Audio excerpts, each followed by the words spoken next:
সবাইকে আদিবাসী কর্মী সমাজের বাটালে জোহার জানানো।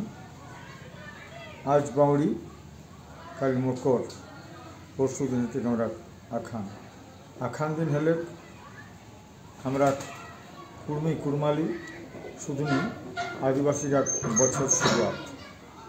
এই বছর শুরুয়াত আমরা কেউ নতুন হার লেই, হার জত লেই, কেউ নতুন লুগা পিঁধিকে আমরা সূচনা করত হার জোতার মাধ্যমে, কেউ গোবর ছোটার মাধ্যমে।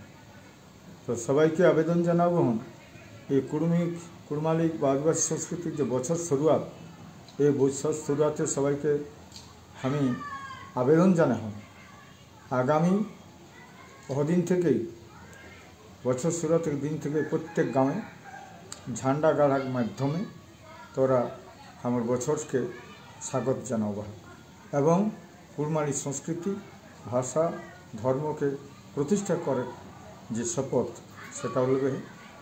একর সাথে সাথে তারা শপথ নেবে 8, 9, 10 মার্চ আমার কেসে করে সফলতে আমার 5, 6 যে ফেব্রুয়ারি নেগাচারি এটাকেও বাঁচাবো। তো আপনাদের কাছে আদিবাসী কর্মী সমাজের পক্ষ থেকে আমি সবাইকে জোহার জানাচ্ছি।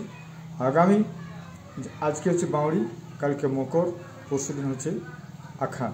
এই আখানে কিন্তু হচ্ছে আমাদের পরিষ্কার কুর্মী কর্মাল সংস্কৃতি অর্থাৎ আদিবাসী সংস্কৃতির মাধ্যমে এটা যে বছর শুরু। এই বছর শুরুতে আপনারা যেমন হাড় পুণ্যা করেন, গোবর চটান এবং কৃষিকাজ শুরু করেন, তেমনি এই বছরের এই শুরুতেই আপনারা সবাই আমাদের জাতিসত্তা অর্থাৎ কুরমালি ভাষা, ধর্ম, সংস্কৃতিকে রক্ষা করার জন্য এই আন্দোলনকে সেইভাবে ঝান্ডা গাড়ার মাধ্যমে আপনারা প্রতিষ্ঠা নেন, আপনারা শপথ করুন, আপনারা বলুন সবার মাঝে যে আমাদের এই বছরের ঝান্ডা গাড়ার মাধ্যমে আমরা শপথ করছি আমাদের আন্দোলনকে মানুষের কাছে পৌঁছাবার জন্য। তার জন্য আগামী 8, 9, 10 মার্চ যে আমাদের হুলুলি টাইডের যে সভা, তাকে 20 লক্ষ লোকের সমাবেশে কী করে পরিণত করব তার জন্য মানুষের কাছে শপথ নেন। আগামী 5, 6 ফেব্রুয়ারি যে আমাদের মুরগুমাতে ক্যানকেচে পাহাড়ে যে আমাদের নেগাচারি ধরমজুড়ু ভাই, একেও আপনার সফল করার জন্য সবাইকে বলুন। সবাইকে জোহার। আমি আপনাদেরকে এইটুকু নিবেদন করে আমি আমার কথা শেষ করছি। সবাইকে জোহার। আদিবাসী কর্মী সমাজ জিন্দাবাদ।